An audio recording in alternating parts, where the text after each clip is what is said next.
Mulai ya. Bismillahirrahmanirrahim. Assalamualaikum warahmatullahi wabarakatuh. Alhamdulillah. Alhamdulillah. Lahun ni'matu wa lahul fadlu wa lahul thana'ul hasan. Wa salawatullahil barrir rahim. Wal malaikatil muqarrabin. Ala sayyidil mursalin Muhammadin. Wa ala alihi wa sahbihi at-tayyibin at-tahirin. Allahumma la sahla illa ma ja'altahu sahla wa anta ya hayyu ya qayyum taj'alul hazna idza syi'ta sahla. Allahumma akrimna bil ikhlasi fid niyyati wal qawli wal amal. Para jamaah yang dirahmati oleh Allah Subhanahu wa taala, alhamdulillah. Puji syukur kita panjatkan kepada Allah karena pada sore hari ini Allah masih memberikan kita kesempatan, masih memberikan kita kekuatan, masih memberikan kita istiqomah untuk terus mengkaji ilmu ad-din ad-daruri, ilmu agama yang pokok yang harus kita ketahui bersama. Allah masih memberikan kita kesehatan sehingga kita dapat terus mengikutinya. Shalawat serta salam semoga tetap tercurahkan kepada baginda Nabi Muhammad Sallallahu Alaihi Wasallam. Alhamdulillah para jamaah sekalian yang dirahmati oleh Allah, tidak terasa kita sudah ada di hampir pertengahan dari bulan Nisfu Sya'ban. Jadi bulan Nisfu Sya'ban, ada bulan Sya'ban. Jadi di situ para jamaah sekalian, sebelum kita memulai kitab Al-Qaul Jali, saya ingin memurajaah tentang hukum-hukum yang berkaitan dengan puasa. Karena kita sebentar lagi akan menghadapi bulan puasa. Jadi dalam Islam, para jamaah sekalian yang dirahmati oleh Allah Subhanahu wa taala, itu ada 12 bulan. Seperti halnya bulan Rumiyah. Ada tahun Hijriah, ada tahun Rumiyah. Atau terkenal di antara kita itu adalah tahun Masehi. Kalau kita kan nyebutnya adalah tahun Rumiyah. Jadi ada 12 bulan dalam tahun Hijriah tersebut. Kalau dalam Islam itu dimulai dengan bulan Muharram. Bulan Muharram, kemudian ada namanya Safar, kemudian ada namanya Rabiul Awal, Rabiul Akhir, kemudian Jumadil Ula, Jumadil Akhirah, kemudian ada namanya Rajab, ada namanya Sya'ban, ada namanya Ramadan, ada namanya Syawal, ada namanya Dzulqa'dah atau Dzulqi'dah, kemudian ada namanya Dzulhijjah. Jadi sebelum kita membahas tentang masalah itu, bahwasanya ketahuilah untuk kita mengetahui bulan-bulan baru, itu dalam Islam sudah dijelaskan. Dalam Islam itu sudah dijelaskan bagaimana kita itu bisa mengetahui bulan baru. Jadi dalam Islam, dalam pandangan-pandangan bulan Hijriah, itu dengan muraqabah, dengan melihat bulan atau menjadikan bulan tertentu itu menjadi 30 hari. Jadi kita akan membahas tentang ini dulu, puasa. Puasa, di sini disebutkan pasal tentang puasa. Yajibu saumu syahri Ramadan. Wajib puasa bulan Ramadan. Bisyahadati adlin, dengan persaksian orang yang adil, annahu, bahwasanya dia orang adil, ro'a, melihat hilal Ramadan, yaitu bulan Ramadan, au bistikmali sya'bana thalathina yauman, atau dengan menyempurnakan bulan Sya'ban menjadi 30 hari. Jadi untuk menentukan bahwasanya besok adalah bulan Ramadan itu dengan muraqabah. Dengan cara seseorang yang adil. Siapa orang yang adil ini? Pertama adalah orang tersebut jelas muslim. Kemudian yang kedua dia adalah laki-laki. Dia merdeka, kemudian dia tidak mengerjakan dosa-dosa besar seperti berzina, seperti minum arak, atau membunuh yang tidak dibenarkan dan lain sebagainya. Kemudian dia juga tidak sering melakukan dosa-dosa kecil sehingga kalau di nominal, di total, karena kebanyakan dari dosa-dosa kecil tersebut yang ia lakukan bisa mengalahkan kebaikan-kebaikannya. Bukan itu maksudnya. Begitu juga orang adil yang dimaksud di sini adalah orang yang berperilaku dengan perilaku sesamanya. Katakan umpamanya orang yang bukan orang pasar. Itu biasanya itu makannya ya makan di rumah. Kemudian makannya itu sambil duduk dan lain sebagainya. Bukan makannya itu adalah makan di pasar kan begitu biasanya. Kayak seperti kiai. Kiai itu kan biasanya kan begitu. Makannya itu penuh dengan adab, penuh dengan perilaku yang sopan. Itu menurut derajat kekiaian kan begitu.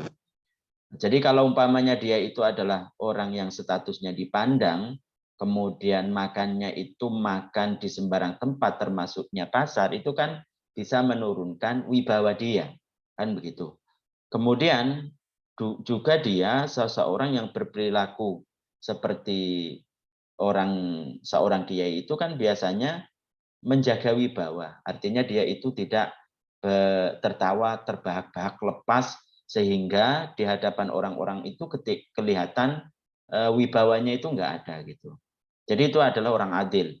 Orang adil itu adalah dia itu muslim, kemudian laki-laki, kemudian merdeka, kemudian juga dia balik dan berakal tentu, kemudian dia tidak melakukan dosa besar dan menjauhi sering melakukan dosa-dosa kecil sehingga bisa mengalahkan kebaikan-kebaikannya dan dia berperilaku dengan perilaku sesamanya.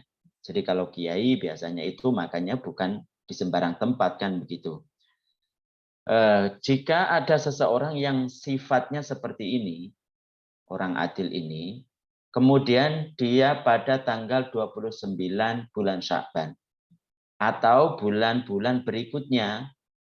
Bulan-bulan berikutnya itu kayak seperti tadi kita sebutkan ada namanya bulan Rajab, ya kan? Ada namanya sebelumnya itu adalah Jumadal Akhirah, ada namanya Jumadal Ula itu kan. Maka orang-orang yang adil ini itu pergi ke suatu tempat di mana dia bisa melihat tenggelamnya matahari. Bisa itu di gunung, bisa juga di di lautan, bisa juga di tanah lapang. Yang penting dia pergi ke tempat di mana bisa melihat tenggelamnya bulatan matahari yang ke arah barat tersebut. Itu. Jika orang yang adil ini, walaupun satu saja orang adil untuk bulan Ramadan, sekali lagi, walaupun dia itu adalah satu orang yang adil, walaupun satu orang ketika menentukan bulan Ramadan, melihat pada waktu itu, pada tanggal berapa? Tanggal 29 bulan Sya'ban, melihat bahwasannya dia melihat bulan sabit.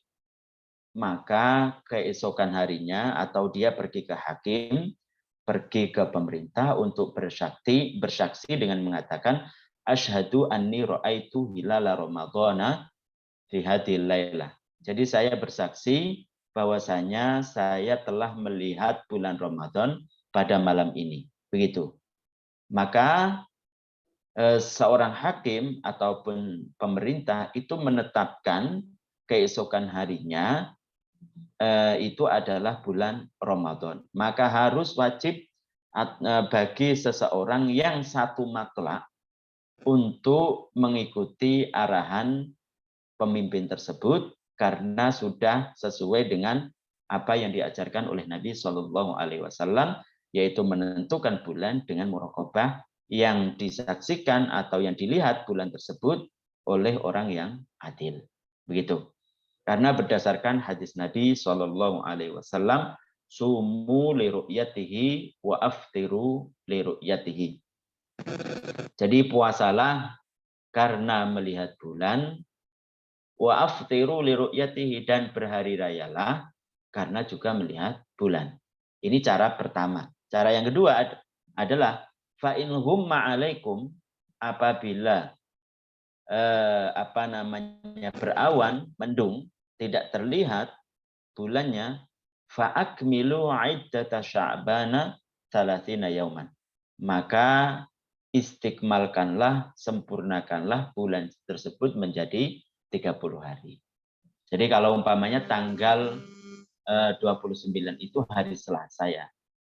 Maka kalau seorang adil meskipun satu itu melihat bulan dan diterima persaksiannya, dia bersaksi di depan hakim ataupun pemerintah, kemudian pemerintah menetapkan bahwasanya keesokannya itu adalah bulan Ramadan, maka hari Rabu itu adalah bulan awal dari bulan Ramadan. Tapi kalau umpamanya tidak ada yang melihat, maka kapan tanggal 1 bulan Ramadan? Hari Kamis berarti. Karena bulan Sya'ban itu digenapkan, disempurnakan menjadi 30 hari. Jadi dalam Islam itu kan bulan itu hanya ada 29, hanya ada 30. 29, 30. Enggak ada dalam bulan Ramadan ataupun bulan-bulan yang lain, bulan Hijriah itu ada yang 31, enggak ada. Kemudian ada yang 28, seperti halnya Rumiyah atau Masehi itu. Tidak ada. Jadi hanya 29 ataupun 30.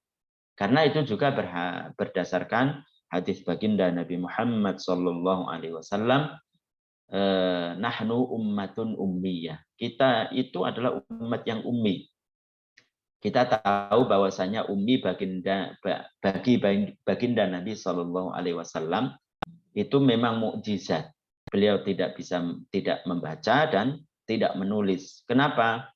Walaupun tidak membaca, tidak menulis, hikmahnya adalah supaya orang tidak beranggapan bahwasanya Al-Quran itu dari karangan Nabi Shallallahu Alaihi Wasallam. Itu yang pertama.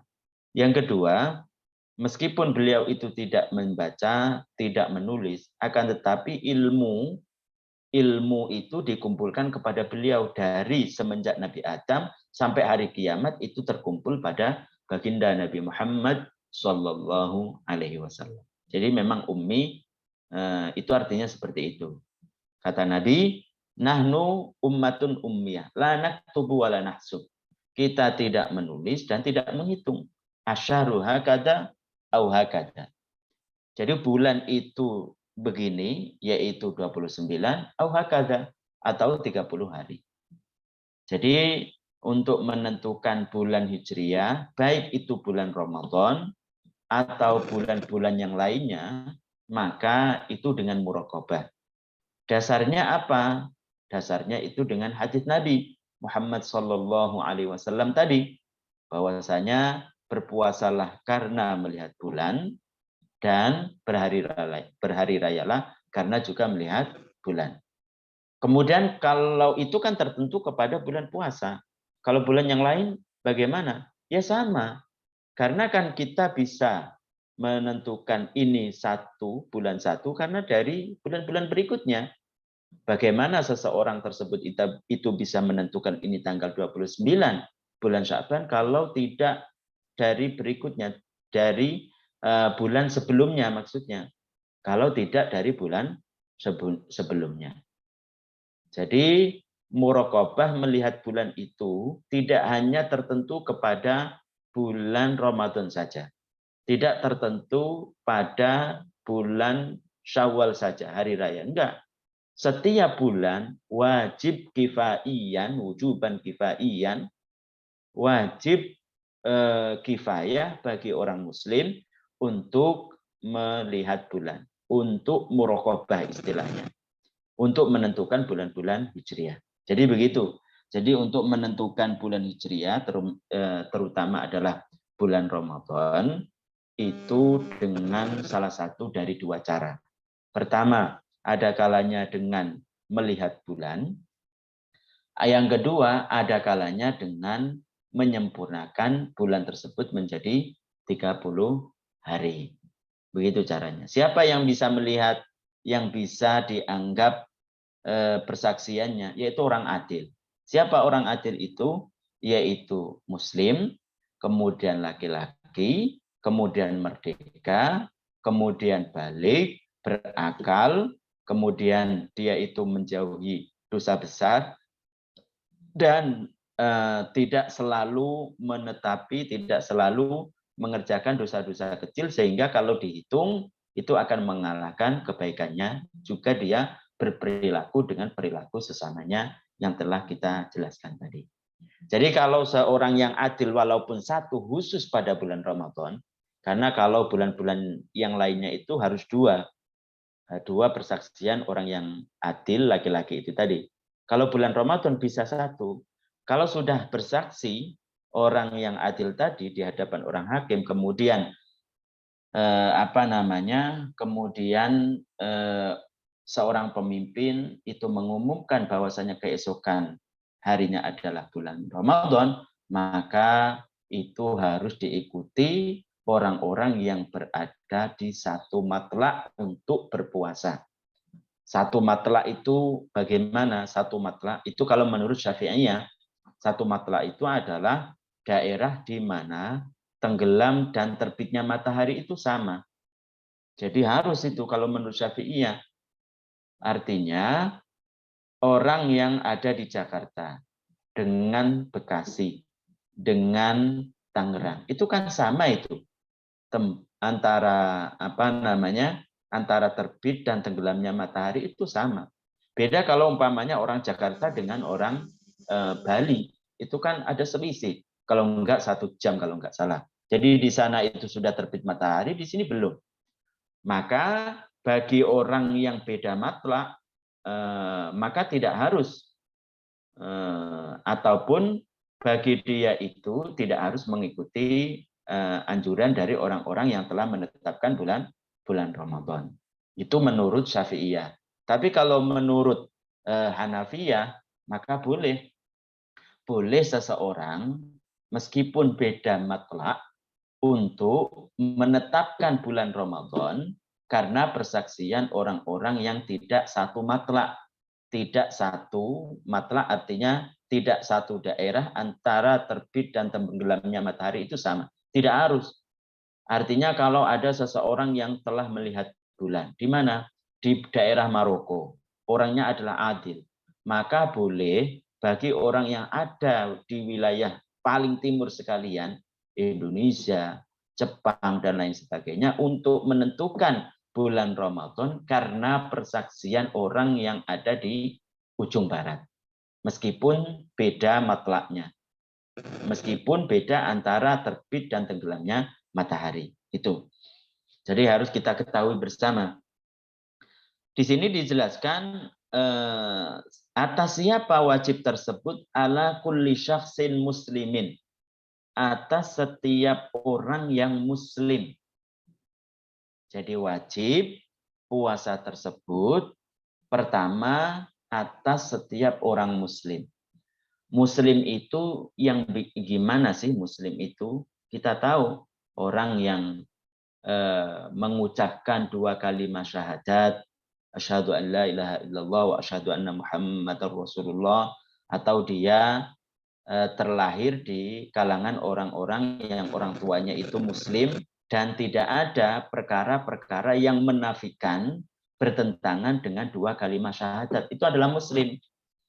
2 kalimat syahadat itu asyhadu an la ilaha illallah, mengakui, merendahkan diri, mengakui bahwasanya tidak ada yang berhak disembah kecuali Allah Subhanahu wa taala. Tidak ada yang berhak untuk dipuncai kerendahan diri. Artinya pengakuan keyakinan bahwasanya hanyalah Allah Subhanahu wa taala zat yang menciptakan dari tidak ada menjadi ada. Itu artinya puncak kerendahan diri itu begitu. Jadi tidak ada yang berhak dipuncai kerendahan diri. Artinya dia meyakini seyakin-yakinnya hanyalah Allah yang menciptakan manfaat. Hanyalah Allah yang menciptakan bahaya. Itu. Jadi kalau hal-hal yang seperti ini dilimpahkan kepada selain Allah, maka dia telah menyekutukan Allah. Meskipun dia mengatakan 1000 kali dengan mengucapkan 2 kalimat syahadat, tentu dia bertentangan dengan arti dari 2 kalimat syahadat tersebut. Jadi tidak ada gunanya. Jadi orang muslim itu adalah orang yang tadinya tidak muslim kemudian masuk Islam dengan mengucapkan 2 kalimat syahadat dan dia meyakini makna syahadat tersebut 2 kalimat syahadat sampai dia meninggal. Tidak ada keyakinan, tidak ada perbuatan ataupun ucapan yang bertentangan dengan 2 kalimat syahadat. Ataupun dia terlahir dari orang-orang yang muslim. Tidak harus mengucapkan 2 kalimat syahadat, akan tetapi perbuatan, keyakinan, dan ucapannya tidak ada yang bertentangan dengan 2 kalimat syahadat. Maka dia adalah muslim. Maka wajib bagi dia untuk puasa Ramadan. Kalau orang yang kafir, orang yang bukan muslim bagaimana? Kalau orang yang bukan muslim, itu nanti ada 2 kelompok.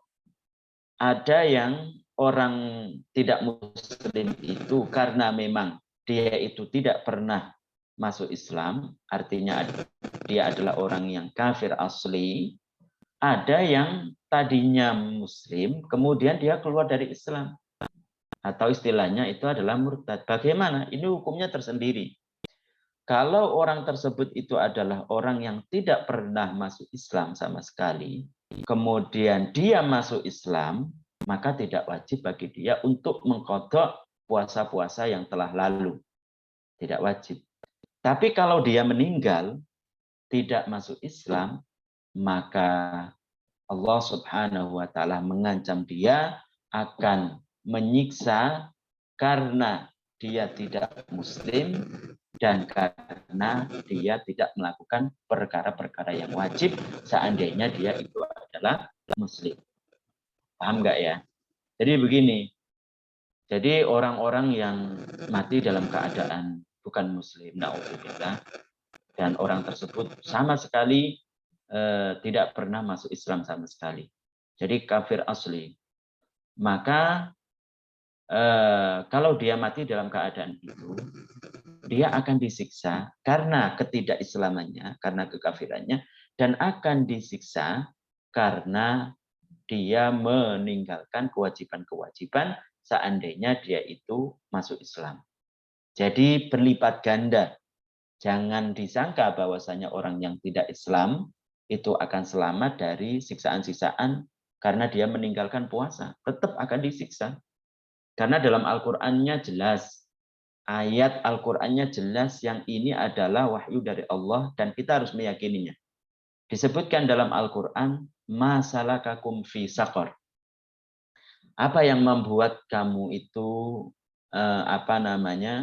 sampai ke neraka Saqar? Apa jawabannya? Qalu lam naku minal musallin. Jawaban orang tersebut, mereka mengatakan bahwasanya dulu kita tidak mengerjakan sholat. Nah, itu tidak mengerjakan sholat, itu kan orangnya bukan muslim. Tapi tetap disiksa. Apa dalil yang menyebabkan, dalil yang menjelaskan bahwasanya dia itu adalah orang yang bukan muslim?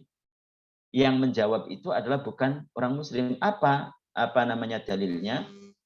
Firman Allah Subhanahu wa Ta'ala berikutnya. Apa katanya? Wa kunna nukadzibu biyaumiddin hatta atanal yaqin. Hatta atanal yaqin. Wa kunna nukadzibu biyaumiddin. Kelanjutan ayat tersebut, dulu ketika di dunia itu kita mendustai adanya hari kiamat, hari akhir. Nah, berarti kan kalau orang itu tersebut itu mendustai hari akhir, siapa? Kan berarti bukan muslim. Tapi dikatakan di ayat sebelumnya, wa kunna qalu lam naku minal musallin. Dulu ketika di dunia kita tidak sholat. Maka dari itu kata para ulama, karena ayat tersebut ulama mengatakan bahwasanya orang yang bukan muslim mati dalam keadaan bukan muslim, maka dia akan disiksa karena ketidakmuslimannya dan akan disiksa karena dia meninggalkan kewajiban-kewajiban seperti sholat, seperti di dunia itu dia muslim, ketika di dunia itu adalah muslim, kemudian dia harus mengerjakannya. Jadi artinya para jamaah sekalian yang dirahmati oleh Allah Subhanahu wa taala, orang yang bukan muslim itu ketika di dunia itu ketika bertemu dengan orang yang mempunyai wilayah, mempunyai kekuasaan ataupun saudaranya, umpamanya saudaranya itu adalah orang yang bukan muslim, sedangkan orang tersebut itu muslim, maka tidak dikatakan kepadanya ayo puasa sedangkan dia dalam keadaan bukan muslim, karena syarat yang pertama itu adalah muslim. Tapi dikatakan kepadanya masuk Islamlah kemudian berpuasalah, begitu. Tapi bukan berarti ketika di akhirat nanti dia akan selamat dari siksa-siksa karena dia itu meninggalkan puasa, tetap akan disiksa. Nah itu maksudnya.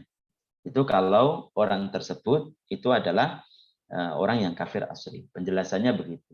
Tapi kalau dia orang murtad, kalau dia itu keluar dari Islam, ada perkataan ataupun keyakinan atau perbuatan yang menyebabkan dia keluar dari Islam, maka bagi dia wajib untuk masuk Islam kembali dan wajib untuk mengkodok puasa-puasa yang selama dia itu keluar dari Islam. Itu wajib bagi dia. Jadi kalau orang yang kafir asli tadi tidak wajib kan, karena supaya memberikan semangat bagi dia untuk masuk Islam. Tapi kalau orang yang tadinya muslim kemudian keluar dari Islam, maka ketika masuk Islam itu wajib untuk mengqadha puasa-puasa yang di hari-hari di mana dia keluar dari Islam. Wajib bagi dia. Tujuannya apa? Supaya menakut-nakuti dia. Supaya harus menjaga keislamannya sampai akhir hayat. Begitu. Jadi wajib bagi dia untuk mengqadha puasa di hari-hari dia tidak Islam. Kalau kedua-duanya, baik yang muslim asli, kafir asli ataupun orang yang tadinya muslim kemudian keluar Islam, mati dalam keadaan yang sama, tidak muslim, maka kedua-duanya akan disiksa karena ketidakmuslimannya dan akan disiksa karena dia meninggalkan perkara-perkara yang wajib ketika di dunia. Itu kan berarti untung kita orang yang muslim, orang yang diberi hidayah oleh Allah Subhanahu wa taala untuk berpegang erat, menjaga lisan kita, menjaga keyakinan kita, menjaga perbuatan kita dari perkara-perkara yang menyebabkan bertentangan dengan dua kalimat syahadat, yang itu bisa menyebabkan orang tersebut keluar dari Islam. Jadi begitu. Pertama diwajibkan atas muslim. Pertama diwajibkan atas orang muslim dengan penjelasan itu. Kemudian yang kedua itu wajib atas setiap orang mukallaf. Muslim yang mukallaf, qadirin yang mampu alas siyami atas puasa. Mampu untuk berpuasa dalam segi apa? Fisiknya. Jadi dia itu juga muslim, kemudian mukallaf. Mukallaf itu tentu kita tahu karena di sini sudah disebutkan muslim, maka dia adalah orang yang balik dan berakal. Orang yang balik dan berakal. Makanya di sini disebutkan fala yajibu ala kafirin asliyin wa majnunin wa sabiyyin. Maka tidak wajib bagi orang kafir, tidak wajib wujuba qada'in. Wujuba adain. Wujuba adain. Tidak wajib untuk melaksanakan puasa sedangkan dia dalam keadaan bukan muslim. Itu maksudnya. Dengan penjelasan tadi, kalau dia kafir asli, maka tidak wajib untuk mengqadha. Tidak wajib untuk mengqadha. Wa majnunin dan orang yang gila. Tadi disyaratkan kan harus mukallaf. dan dia yang dimaksud mukallaf itu adalah orang yang berakal. Terkecuali kalau dia itu adalah orang yang gila, maka apa? Tidak wajib bagi dia untuk berpuasa. Karena jelas sabda Nabi Shallallahu Alaihi Wasallam yang secara artinya adalah Nabi bersabda, "Rufi al-qalamu an thalathin." Ada 3 kelompok yang tidak akan dicatat oleh para malaikat. Entah itu dia melakukan kejelekan ataupun melakukan kebaikan. Apa? Yang pertama, wa anis sabi hatta yahtalim. Yang pertama itu adalah seorang anak yang masih bocah, baik laki-laki ataupun perempuan, sampai dia itu yahtalim, mimpi basah. Atau dia sudah genap berumur 15 tahun Hijriah. Itu kan. Atau bagi perempuan ditambah 1 yaitu haid. Kemudian wa'anin naimi hatta yastaiqidh. Dari yang kedua, kelompok yang kedua yang tidak akan dicatat oleh para malaikat itu adalah orang yang tidur sampai dia itu sadar, sampai dia itu bangun kembali. Artinya kalau ada seseorang tersebut itu tidak sholat umpamanya, tidak sholat karena ketiduran, maka nanti dilihat ketika dia itu ketiduran itu ketika masuk sholat atau masuk waktu sholat atau sebelum masuk waktu sholat. Kalau dia tersebut itu tertidurnya sebelum masuk sholat dan dia bangun kembali setelah waktu sholat tersebut selesai, maka ini yang dimaksud dalam hadis ini. Artinya dia tidak berdosa. Dia tidak berdosa. Tapi kalau dia itu tidurnya itu di waktu sholat, kemudian dia tertidur belum sempat sholat, sampai keluar waktu sholat, maka orang tersebut yang dimaksud dengan firman Allah Subhanahu wa taala, fawailul lil musallin alladzina hum an sholatihim sahun. Kecelakaan ataupun neraka atau neraka bagi orang-orang yang sholatnya itu sudah keluar waktunya. Dia mengakhirkan sholat tersebut sampai keluar waktunya. Itu termasuk orang tersebut. Maka harus hati-hati. Maka ketika ada seseorang tersebut itu sudah masuk waktu sholat umpamanya, maka bergegaslah untuk sholat. Kecuali kalau dia itu yakin bahwasanya dia itu akan bangun kembali sebelum masuk waktu sholat umpamanya, sebelum waktu sholat itu berakhir, maka ditunda. Memang benar-benar sudah teruji bahwasanya dia itu bangunnya itu sebelum waktu sholat tersebut habis. Ya nggak apa-apa dia mengakhirkan selama tidak keluar waktu sholat. Nah, begitu. Jadi yang dimaksud dengan hadis tersebut yang berbunyi bahwasanya seseorang itu ada 3 kelompok yang tidak dicatat oleh para malaikat ketika melakukan kejelekan. Yang pertama adalah anak kecil sampai dia itu balik. Yang kedua itu adalah orang yang tidur sampai dia itu bangun kembali. Tapi dengan perincian itu tadi yang dimaksud dengan orang yang tidur. Ketika masuk waktu salat atau sebelum.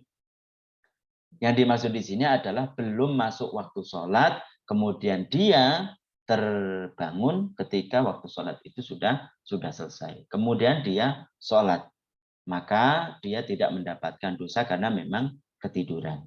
Karena berdasarkan hadis Nabi Shallallahu Alaihi Wasallam. Yang ketiga, kata Nabi Shallallahu Alaihi Wasallam, wa anil majnuni hatta yufiqa. Atau dalam riwayat hatta yaqila, wa anil majnuni hatta yufiqa atau hatta yaqila. Yang kelompok yang ketiga itu adalah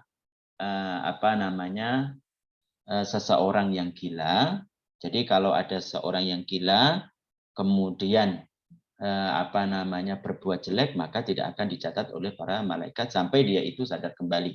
Tapi begitu juga, ini juga ada perincian. Artinya apa? Artinya nanti dijelaskan dalam ilmu akidah bahwasanya ketika seseorang tersebut terlahir dalam keadaan gila, kemudian belum balik dalam keadaan gila, kemudian setelah umur 15 tahun Hijriah, dia itu gila, nyambung begitu, kemudian meninggal dalam keadaan gila, maka ini adalah orang yang selamat dan masuk surga. Laisa alaihim mas'uliyatun fil akhirah. Tidak ada tanggung jawab bagi dia. Karena gilanya nyambung. Tapi kalau gilanya itu tidak nyambung, maka nanti dilihat ketika sadarnya. Jadi kalau umpamanya dia itu gila umur 8 tahun. Kemudian sampai umur 16 tahun melewati 15 tahun Hijriah, dia sembuh. Kemudian 1 tahun lewat, umur 17 tahun, dia itu apa? Dia itu gila. Maka nanti yang dihitung ketika sembuhnya tadi. Jadi tentu ini dengan penjelasan-penjelasan yang telah kita jelaskan tadi. Jadi wajib puasa atas setiap orang muslim yang mukallaf dan mampu untuk berpuasa. Mampu berpuasa itu karena fisiknya mendukung dan lain sebagainya. Kemudian di sini illa annahu yajibu ala waliyis shabi. Tadi kan tidak wajib. Tidak wajib bagi seorang anak untuk berpuasa. Tidak wajib bagi dia karena puasa itu diwajibkan kepada setiap orang mukallaf, yaitu tentu orang yang balik dan berakal. Akan tetapi illa annahu yajibu ala waliyis shabi was sabiyah, wajib bagi wali anak kecil laki-laki ataupun perempuan, al-mumayyizaini yang sudah tamyiz, ayya'murahuma bisyami, untuk memerintahkan keduanya untuk berpuasa ba'da sab'i sinina, setelah mereka berumur 7 tahun Hijriah, idza ataqa as-siyama, jika mereka mampu fisiknya untuk berpuasa. Tadi dikatakan bahwasanya puasa itu kan tidak wajib kepada anak yang masih kecil, ya kan? Tapi wajib itu nanti kembalinya kepada orang tua, kepada wali. Wali di sini bisa orang tua, bisa orang yang diwasiati untuk mendidik anak, bisa, ataupun nggak ada orang tua itu bisa kakek, bisa nenek umpamanya. Bisa itu. Wajib bagi mereka untuk menyuruh anak tersebut untuk berpuasa. Jadi kembalinya kepada siapa? Kepada orang tua. Makanya kan kemarin kita jelaskan bahwasanya seorang yang mempunyai anak itu haruslah diberi tanggal hijriah. Diberi tanggal hijriah dan diberi waktu, jam, kapan anak itu lahir. Itu penting karena itu nanti berurusan dengan orang tua. Karena itu akan kembali kepada orang tua. Seharusnya bagi dia, orang tua itu menyuruh anak untuk berpuasa ketika berumur 7 tahun Hijriah dan sudah tamyiz, tapi orang tua tidak memerintahkannya. Ketika memerintah, sudah barang pasti bahwasanya orang tua itu sudah mengajarinya, mengajari syarat rukun puasa. Syarat rukun puasa. Jadi kembalinya kepada orang tua. Makanya penting para jamaah sekalian ketika kita mau menikah, ketika seseorang mau menikah untuk belajar ilmu-ilmu agama yang seperti ini. Kan banyak orang yang mungkin tidak mengerti ketika punya anak, jadinya apa? Jadinya dibiarkan. Sehingga apa? Sehingga ketika besarnya itu menyesal. Kenapa? Karena dia menjadi anak yang tidak peduli kepada agama. Kenapa? Karena memang dari kecil dibiarkan. Salah satu dari perhatian kita kepada anak adalah dari semenjak dini mendidiknya supaya menjadi anak yang berbakti kepada orang tua, berbakti kepada nusa dan bangsa, berbakti kepada agama akhiratnya, maka salah satu perhatiannya adalah ketika lahir anak tersebut jangan lupa dikasih tahun hijriah, dikasih tanggal hijriah, dikasih jam waktu itu. Karena itu nanti berhubungan dengan orang tua. Ya, contohnya ini, ketika anak tersebut itu sudah berumur 7 tahun Hijriah, kemudian dia sudah tamyiz, maka wajib bagi wali, wajib bagi orang tua untuk menyuruhnya. Umpamanya ada orang tua itu kan masih kecil karena tidak mengerti dia tentang bagaimana mendidik seorang anak. Biarin aja umpamanya. Oh, itu nanti orang tua tersebut itu akan berdosa. Dan juga mungkin dengan kuasa Allah Subhanahu wa taala, kenapa banyak anak-anak yang melanggar kepada orang tua, tidak berbakti kepada orang tua, tidak peduli dengan agama? Karena dari semenjak kecil itu tidak dididik dengan didikan Islam. Makanya itu penting para jamaah sekalian yang dirahmati oleh Allah. Kemudian wayadribahuma ala tarkihi ba'da ashrin, dan boleh wajib bahkan memukul si anak kalau dia itu sudah berumur genap 10 tahun Hijriah dan dia meninggalkan perkara yang diwajibkan, yang disuruh oleh orang tua. Jadi kalau ada orang tua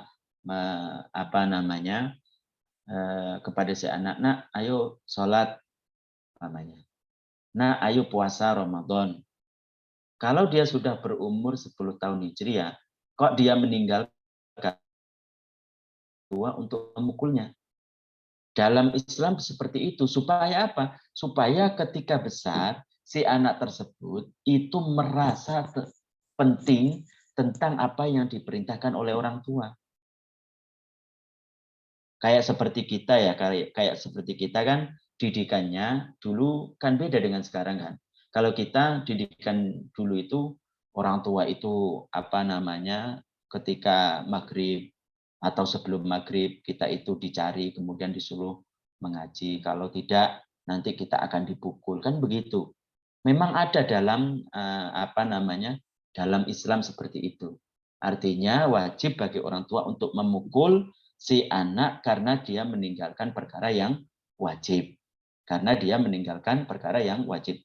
Tapi perlu diketahui para jamaah sekalian, memukulnya itu juga harus dengan pukulan mendidik. Pukulan mendidik itu pertama tidak mengarahkan pada anggota-anggota yang diharamkan. Seperti wajah, seperti kepala. Tidak boleh. Meskipun dia itu adalah orang tua, memukul kepada anak, meskipun itu tujuannya untuk mendidik, tapi pukulannya itu diarahkan ke kepala ataupun ke wajah, maka haram dia berdosa.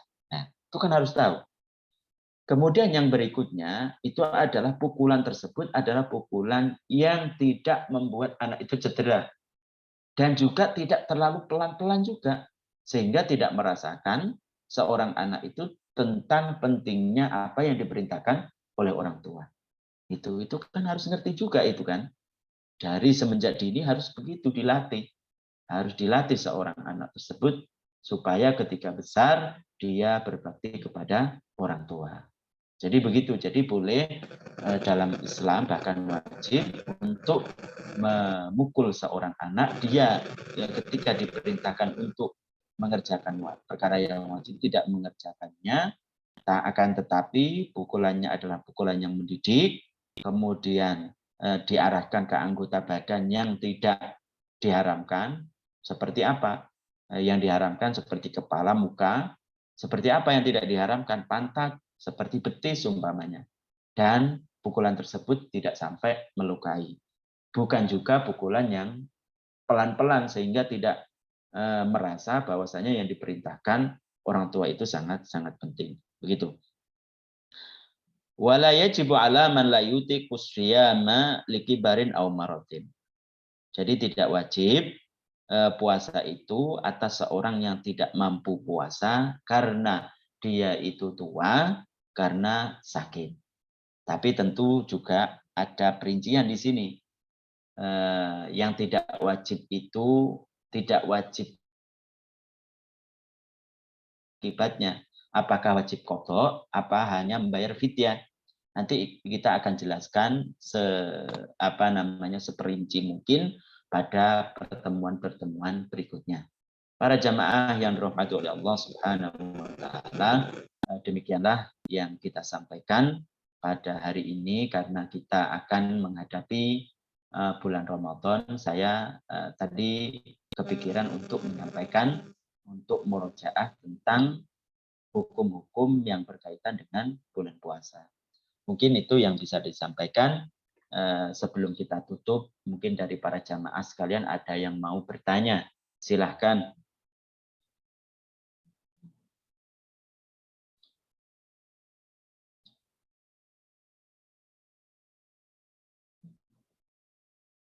Tidak ada ya? Kalau tidak ada, kita akhiri dengan ucapan wassalamualaikum warahmatullahi wabarakatuh. Kita baca tahlil, sholawat dan istighfar. La ilaha illallah. Allahumma salli ala Muhammad. Rabbi firli wa liwalidayya wa lil mu'minina wal mu'minat. Barakallahu fikum.